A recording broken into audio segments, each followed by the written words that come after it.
우리가 예레미야 오늘 28장 말씀을 읽었습니다. 이 예레미야 28장 말씀, 우리가 26장, 27장, 28장, 사실은 거의 유사한 말씀들이 나오고 있습니다. 거짓 선지자들에 대하여서, 또한 줄과 멍에에 대한 그러한 상징 비유가 계속 이어지고 있는 것입니다. 하나님께서 왜 이 말씀을, 이 예레미야 말씀 가운데에 이렇게 굉장히 자세하게 기록하게 하실까요? 뭐 우리 성경 말씀을 보게 되면 굉장히 성경책이 두꺼운 책이라고 생각할지 모르지만 사실 우리가 이 성경책이 두꺼운 책이 아닙니다. 왜냐하면 이 성경에는 인류의 모든 그러한 역사, 하나님의 그 구원 역사가 다 들어있기 때문입니다. 이 성경은 하나님이 천지를 창조하신 것서부터 그 예수 그리스도가 오실 그러한 재림의 때까지의 그 역사의 모든 것에 대해서 하나님께서는 말씀하시고 알려 주셨습니다. 우리가 한 인물의 그러한 그 전기에 대하여서만 쓸 때에도 뭐 그 링컨과 같은 그러한 위인전만 해도 나라마다 그 위인전이 다 있잖아요. 저도 어렸을 때 링컨에 대한 위인전을 여러 번 읽었던 것 같습니다. 뭐 초등학교 때도 읽었고 중학교 때도 그 중학교에 맞는 그러한 위인전을 한번 읽어봤던 그러한 기억이 있습니다. 근데 그러한 책들이 뭐 한 인물에 대해서만 해도 수백 페이지, 수천 페이지 어디 한 권만입니까? 정말로 진짜 수십 권, 수백 권, 전 세계에 퍼져 있는 것들을 따진다라고 하게 되면 엄청나게 많은 책들이 엄청나게 많은 사람들을 통해서 기록되었죠. 한 사람의 그러한 인물의 그 역사도 그렇게 그 많은 양을 기록하고 있는데 하나님께서 인류의 전 역사에 대하여서 하나님의 역사에 대하여서 이 성경 한 권을 우리에게 알려준다라는 것은 이게 우리가 두껍다고 생각하지만 결코 두껍지 않습니다. 사실 여기에 그래서 나와 있는 것들은 압축되고 압축되고 응축되고 응축된 그러한 내용들과 사건들 꼭 필요한 말씀들만 하나님께서 우리에게 주시는 말씀입니다. 이 예레미야의 말씀이 선지서 말씀 같은 경우 호흡이 굉장히 긴 것 같아도 그래도 하나님께서 우리에게 이 말씀을 주시는 이유 무엇일까요? 이 말씀이 오늘도 우리에게 필요하기 때문에 주시는 줄 믿으시기를 바랍니다. 특별히 이 말씀을 통해서 우리가 계속적으로 보는 것이 무엇이냐면 이 거짓 선지자들이 얼마나 그 예레미야 시대에 이 문제를 일으켰나라는 것을 우리가 볼 수 있습니다. 이 예레미야 시대 이스라엘 우리 남유다 같은 경우는 저는 무엇으로서 이것을 생각했으면 좋겠냐면 오늘날 교회라고 생각해도 저는 별반 다를 바 없다라고 생각을 합니다. 교회 안에서도 여러 가지 많은 문제가 발생을 하잖아요. 그렇죠? 그것과 같이 이 이스라엘 안에서도 굉장히 많은 그러한 문제가 있었던 것입니다. 그 민족적인 그러한 교회, 그 이스라엘이라고 하는 민족으로서의 교회가 바로 이스라엘이라고 할 수 있는데, 특히 이 바벨론에게 멸망당할 때에는 많은 그러한 그 아픔들과 슬픔들이 있죠. 근데 더 아픈 것이 무엇입니까? 그 이스라엘 안에서 이게 계속적으로 이게 거짓 선지자들이 나타난다는 겁니다. 참 선지자가 참말을 전해도 그것을 믿지 못하게 말한다라는 것이에요. 그래서 선지자들이 무엇을 이야기하냐면 이 거짓 선지자들과 계속적으로 이 논쟁을 하게 되어지는 것들이 곳곳에 왕왕 나오는 것을 우리가 볼 수 있습니다. 왜 그럴까요? 교회라고 하는 것은 항상 중요한 것이 무엇이냐면 교회는 진리 위에 서 있음을 믿으시기를 바랍니다. 교회는 진리와 기둥과 터임, 진리의 기둥과 터입니다. 교회는 진리를 수호하고 진리를 잘 보존하는 것이 필요합니다. 왜 여기에 이러한 문제가 우리에게 말씀하고 있습니까? 교회 안에서는 계속적으로 진리의 그러한 전쟁이 끊임없이 있었다라는 겁니다. 오늘 말씀 보십시오. 어제 우리가 27장 말씀에서 그 예레미야가 말씀을 전할 때에 이 거짓 선지자들이 말하였던 두 가지의 그러한 내용들이 있었습니다. 그 바벨론의 그러한 섬기지 않아도 된다라는 것과 함께 또 하나 무엇이었습니까? 사로잡혀간 그러한 백성들과 또한 그 성물들이 다시 돌아오게 되리라. 근데 그것을 주장하였던 사람은 오늘 28절 말씀에서 보게 되면 우리에게 알려주고 있어요. 그 사람이 누구입니까? 하나냐라고 하는 그러한 사람입니다. 우리 1절 말씀에 보게 되면 이 하나냐가 어떠한 사람인가를 우리에게 이야기하고 있죠. 유다 왕 시드기야가 다스리기 시작한 지 4년 다섯째 달 기브온 아술의 아들 선지자 하나냐가 보통 참 선지자에 대해서 어디 출신 뭐 이런 걸 얘기하는데 이 하나냐에 대해서는 굉장히 이 사람이 어디 출신인지를 우리에게 이야기하고 있습니다. 기브온 아술의 아들 선지자 하나냐. 이 사람의 그러한 출신지를 이야기한다는 것은 이 사람이 그냥 보통 사람은 아니라 어떠한 의미가 있었던 그러한 사람이라는 것입니다. 특별히 기브온이라고 하는 것은 우리가 성경 말씀을 보게 되면 의미가 있는 그러한 지역이에요. 언제 기브온이 의미 있게 나오냐 하면 여호수아 말씀에서도 뭐 그 여호수아를 속이러 왔던 그 기브온 사람이라고 하는 게 거기서부터 나오지만 더 의미가 있는 그러한 때는 언제냐면 솔로몬 왕이 일천 번제를 드릴 때에 그 천마리의 그러한 그 천번의 그러한 제물을 드리면서 그것을 한꺼번에 예루살렘 안에서 드릴 수 있는 제단이 없었습니다. 그래서 큰 제단으로 가서 그가 그 번제를 드렸었는데요. 그 제단이 어디에 있었냐면 바로 이 기브온에 있었습니다. 이 기브온 아수리 아들 선지자 하나냐라고 하는 것은 그래서 이 기브온이라고 하는 이 산당 어떻게 보면 하나님께 예배를 드렸던 큰 산당이 있었던 그곳 출신의 어떠한 사람이었다라는 겁니다.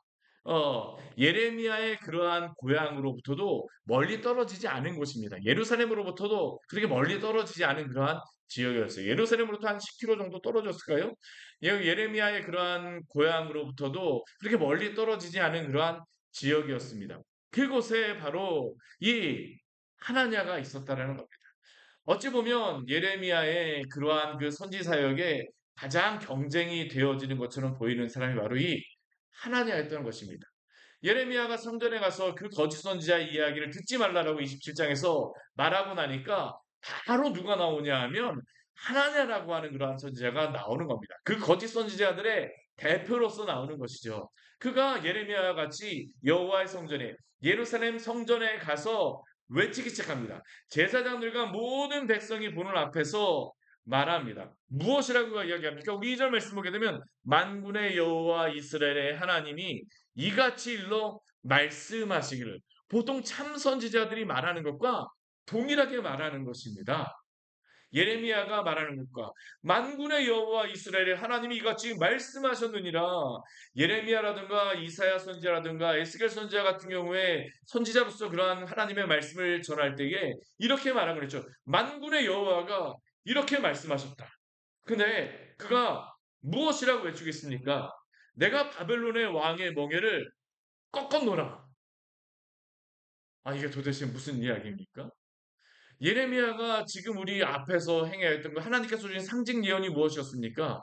줄과 멍에를 만들어서 왕들에게 주고 시드기야 왕 앞에 가서도 하나님께서 바벨론 왕을 섬기는 그 멍에를 매야 합니다. 그것이야말로 사는 길입니다라고 그 예레미야가 외쳤는데 정확하게 다른 이야기를 하나님의 선지자가 말하는 것처럼 동일하게 말하고 있는 것입니다.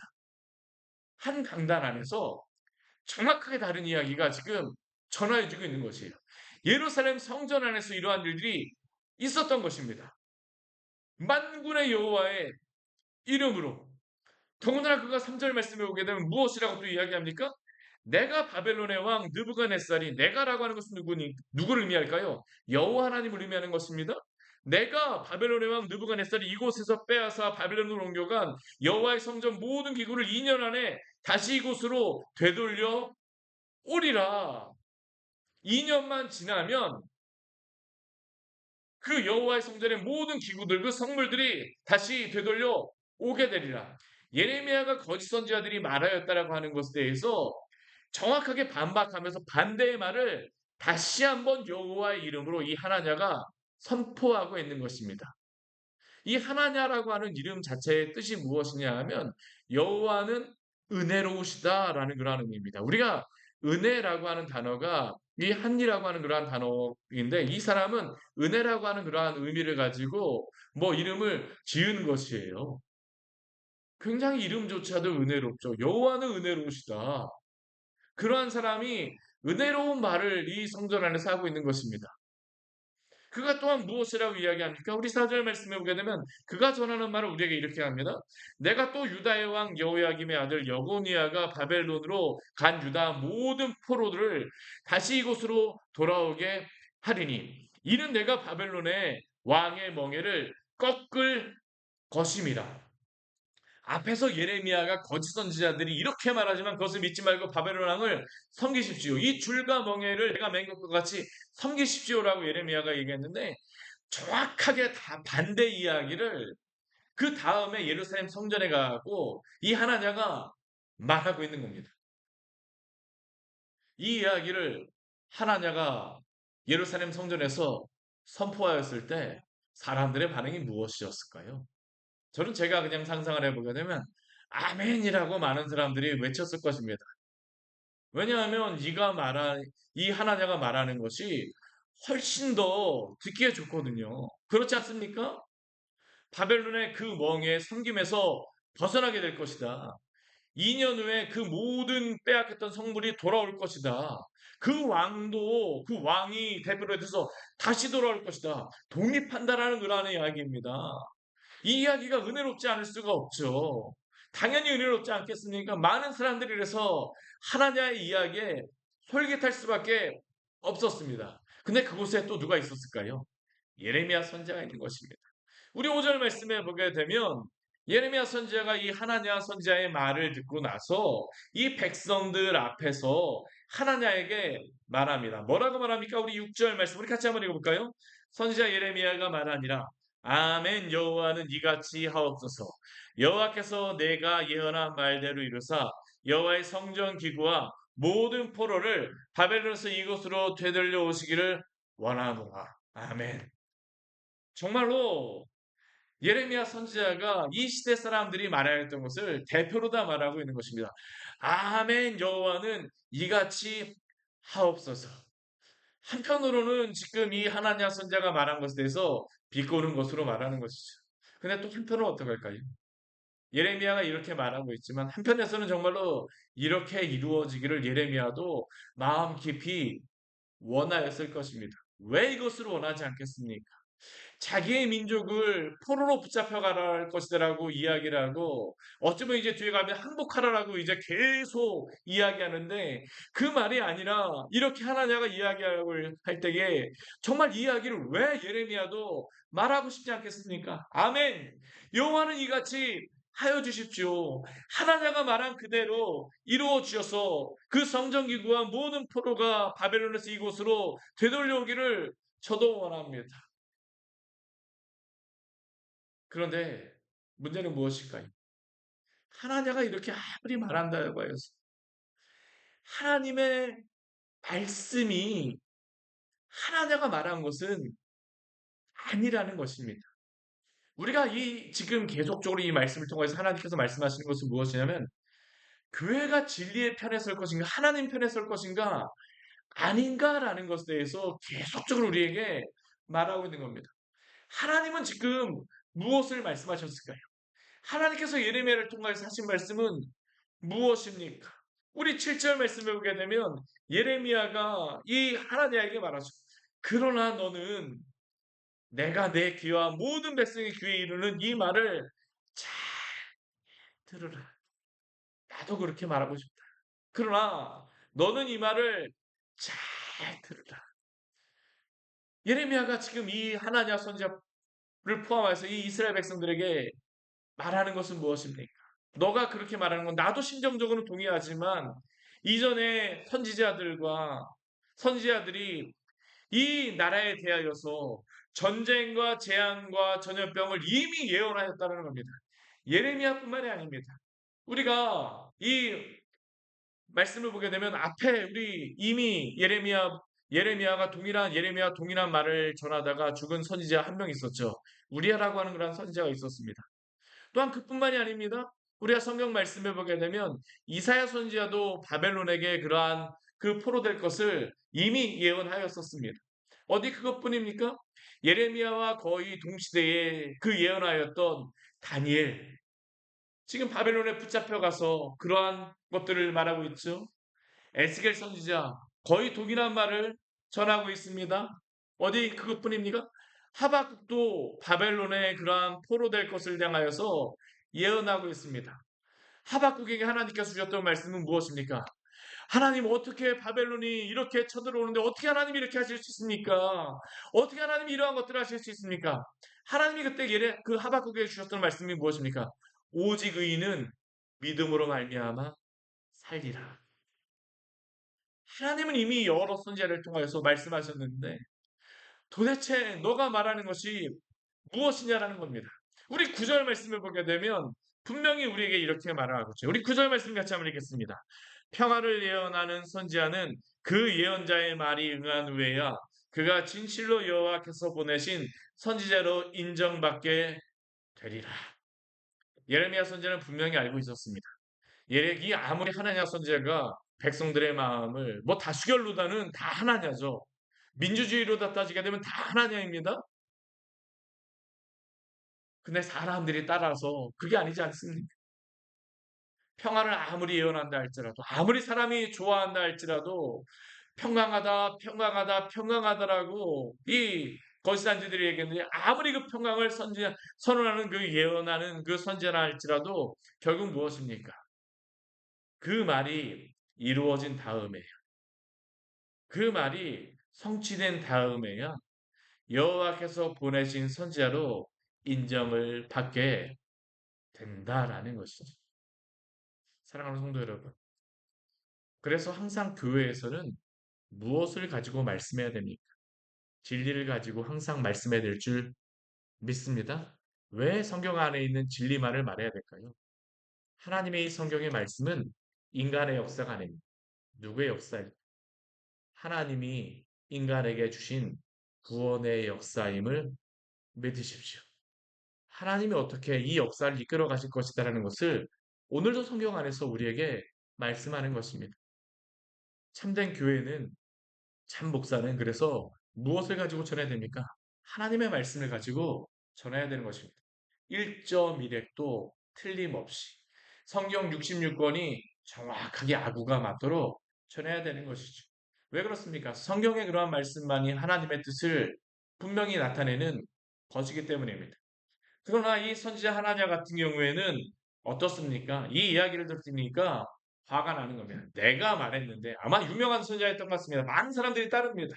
그러니까 기분이 안 좋아요. 그러니까 우리 10절 말씀을 보게 되면 그도 하나의 상징을 합니다. 상징적인 행위를 해요. 무엇을 하냐면 예레미야의 지금 목에 걸고 있는 그 줄과 멍에를 빼앗아서 그가 이 줄과 멍에를 그냥 꺾어버립니다. 나무로다 만든 것인데 이것을 확 분질러 버리는 것입니다. 뭐 이러한 것들을 발로다 확 분질러 버리는 것이겠죠. 지식하면서 이 멍에가 부러지는 것을 모든 사람들이 다 보았을 것입니다. 많은 사람들은 이 예레미야 선지자가 목에 이 멍에를 가지고 온 것을 도대체 저게 무엇이지 하면서 이 상징얘기가 굉장히 큰 어떠한 사람들에게 충격을 주는 것인데요. 이 하나님은 더 큰 충격을 주는 것을 하는 것입니다. 떨어진다. 하나님이 이렇게 하신다. 사람들이 어떻게 했을까요? 하나님에게 더 확 쏠려버린 것입니다. 내가 2년 안에 모든 민족의 목에서 바벨론 왕 느부갓네살의 멍에를 이와 같이 꺾어 버릴 것이다. 그런데 이것에 대해서 우리 11절 뒤에 말씀을 보게 되면 선지자 예레미야는 여기에 대해서 그때에 아무런 대응을 하지 않습니다. 어떻게 보면 이것만 보게 되면 하나냐 선지자가 이긴 것 같아요. 정말 이긴 것 같습니다. 근데 예레미야는 여기에 대해서 대응하지 않고요. 그냥 가버립니다. 가버려요. 왜 그렇습니까? 대항에서 이겨서 진리가 증명이 되어지는 것이 아니라 하나님의 말씀은 하나님께서 증명하시기 때문임을 믿으시기를 바랍니다. 교회가 세상과 싸울 필요가 없습니다. 하나님의 말씀은 하나님의 진리로서 승리하는 것입니다. 하나님의 말씀은 하나님의 진리로서 오늘도 승리할 줄 믿으시기 바랍니다. 이게 바로 교회와 성도가 가지고 있는 믿음입니다. 이게 바로 믿음이죠. 그리고 예레미야가 또 가지고 있는 믿음이 무엇일까요? 하나님이 진리라고 하게 되면 하나님이 말씀하신다라는 겁니다. 우리 이렇게 예레미야가 여기에서는 하나님께서 그때는 말씀하지 않으셨던 겁니다. 우리 뒤에 우리 12절 말씀을 보게 되면 하나님이 이 자리가 아니라 뒤에서 나중에 예레미야에게 나타나셔서 말씀하십니다. 뭐라고 말씀하세요? 그 선지자 하나냐가 선지자 예레미야의 목에서 멍에를 꺾어버린 후에 여호와의 말씀이 예레미야에게 따로 임하신 것입니다. 따로 임하셨어요. 다른 사람들이 본 것은 아니었죠. 그런데 따로 예레미야에게 임하고 나서 하나님이 뭐라고 말씀하시냐 하면 가서 하나냐에게 말하라는 것입니다. 뭐라고 말씀하십니까? 내가 나무 멍에들을 꺾어버렸으나 그 대신 쇠멍에를 만들었느니라. 비록 하나냐가 그것이 꺾어버리는 멍에처럼 그가 만들어버렸지만 하나님의 그 주권과 뜻은 결코 인간에 의해서 꺾어지거나 결코 변하지 않는다라는 것입니다. 쇠멍에를 하나님이 만드셨다라고 말씀하시죠. 그래서 뭐라고 말씀하십니까? 바벨론 왕의 그 그러한 통치가 쇠멍에와 같이 모든 나라의 목에 메어져서 느부갓네살을 섬기게 하셨다라고 말씀하시죠. 그리고 들짐승과 그 모든 민족들을 그를 섬기도록 주었다라고 이야기합니다. 또한 15절과 16절 말씀을 보게 되면 하나님이 하나냐에게도 말씀하십니다. 뭐라고 말씀하십니까? 여호와께서 너를 보내지 아니하셨는데 내가 이 백성에게 거짓을 믿게 하였다라는 겁니다. 그래서 하나님께서 이 하나냐를 지면에서 제하여 버리시고 그가 패역한 말을 무너뜨리시겠다는 겁니다. 내가 금년에 죽으리라. 우리 17절 말씀 같이 한번 읽겠습니다. 선지자 하나냐가 그의 일곱째 달에 죽었더라. 아멘. 하나님의 그러한 진리가 반드시 세워진다는 것을 오늘도 우리에게 말씀하심을 믿으십시오. 사랑하는 성도 여러분, 세상에 다른 것들을 붙드는 것이 아니라 하나님의 진리를 붙드시기를 축원합니다. 오늘날 교회도 진리 전쟁입니다. 오늘 한국 교회 안에 제가 보게 되면 그 정통 교회들은 요즘에 새로운 그러한 신도시 같은데 제대로 그 땅을 받지를 못합니다. 왜냐하면 그 땅을 받으려면 너무나 비싸거든요. 그래서 그 땅들을 대부분 많은 어떤 데서 그것을 얻냐 하면 뭐 이단들이 그 땅들을 받습니다. 실제로 다 동탄에 가서도 보니까요. 하나님의 교회가 그 땅을 받아서 하고 있고요. 여기 어디죠? 바로 흥덕에도 여기 좋은 그러한 종교 부지가 있었는데 거기를 이단 단체에서 하나님의 교회에서 그거 받았습니다. 요즘에 신천지가 이곳저곳에 이제는 결코 숨기지도 않습니다. 신천지라고 아예 그냥 드러내놓고 합니다. 근데 참 무서운 것은 무엇인지 아십니까? 이 코로나가 끝나고 난 다음에 우리 뉴스 같은 데도 보게 되면요.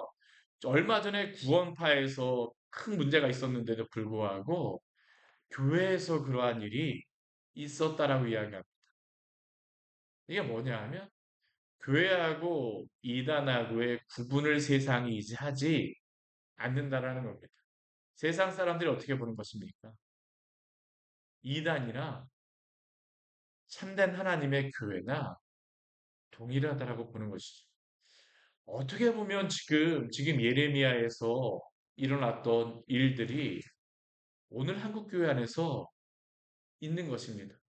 왜냐하면 세상 사람들은 우리가 지금 일반 교회나 다른 이단이나 별반 다름이 없다라고 생각하고 있기 때문에 진리 전쟁입니다. 그럼에도 불구하고 하나님의 뜻이 있는 하나님의 진리를 오늘도 교회는 잘 간직하며 또한 이 진리 가운데 하나님의 말씀을 잘 전해야 될 줄 믿습니다. 왜냐하면 진리 안에만 생명이 있기 때문입니다. 주 예수 그리스도를 섬기십시오. 그 안에만 영원한 생명이 있습니다. 다른 곳이 아니라 주 예수 그리스도 안에 참된 교회 안에 이 진리를 주신 것입니다. 이 진리를 굳게 붙드는 성도 또한 우리 교회가 되어지기를 원합니다. 같이 기도하도록 하겠습니다. 하나님 아버지 오늘 말씀을 통하여서 우리에게 귀한 말씀을 주니 감사를 드립니다. 성경의 말씀에서 이렇게 오랜 그 시간 동안 또한 이 많은 말씀을 이 거짓 선지자들과의 그러한 진리의 그러한 전쟁의 말씀으로 또한 우리에게 오늘도 주심은 지속적으로 이러한 문제를 가지고 교회가 분투할 수밖에 없음을 우리로 하여금 깨닫게 하시기 위해서 주시는 말씀인 줄 믿습니다. 그 에덴 동산에서조차 뱀이 들어와서 그 에덴 동산에 그 하나님이 세우셨던 그 동산도 무너뜨리고자 그 이스라엘 땅에서조차 하나님이 세우셨던 그 나라에서조차도 이 거짓 선지자들이 와서 주님의 그 나라와 그 교회를 무너뜨리고자 예수님께서 그 40일 동안 기도하셨던 그곳에도 사단이 가서 예수님조차도 미혹하고자 초대교회 시대에도 이 갈라디아 교회 안에서 그 거짓 선생들이 와서 지속적으로 교회를 무너뜨리고자 하는 그러한 일들이 오늘날에도 있음을 당신 앞에 고백합니다. 오 주님, 교회가 진리의 기둥과 터라고 말씀하여 주셨는데 이 진리를 교회가 잘 붙들게 하여 주시고 바른 진리 안에서 교회가 하나님 아버지 진리를 결코 타협하지 말게 하여 주시고 이 진리 안에 바르게 설 수 있도록 도우시고 인도하여 주시옵소서. 우리 주 예수 그리스도의 그 복음의 진리만이 생명이 있음을 우리에게 말씀하여 주셨사오니 우리 광야의 샘교회 주님이 이 진리를 잘 간직하게 하여 주시고 이 생명에 있는 바른 복음을 잘 전함으로 말미암아 이 주변의 많은 영혼들이 구원받고 생명을 얻는 그러한 교회 또한 장소가 되어 주시도록 주여 사용하여 주시옵소서. 한국교회를 하나님 아버지 깨워주시고 하나님 아버지 당신의 이 진리 안에 서서 당신의 이 복음이 잘 전파되어지는 다시 한번 주님의 부흥의 하나님 아버지 때 진리의 부흥의 교회들이 될 수 있도록 은혜를 내려 주시옵소서. 예수님 이름으로 기도드립니다. 아멘. 오늘 말씀 같이 기억하시면서 기도하며 나가도록 하겠습니다.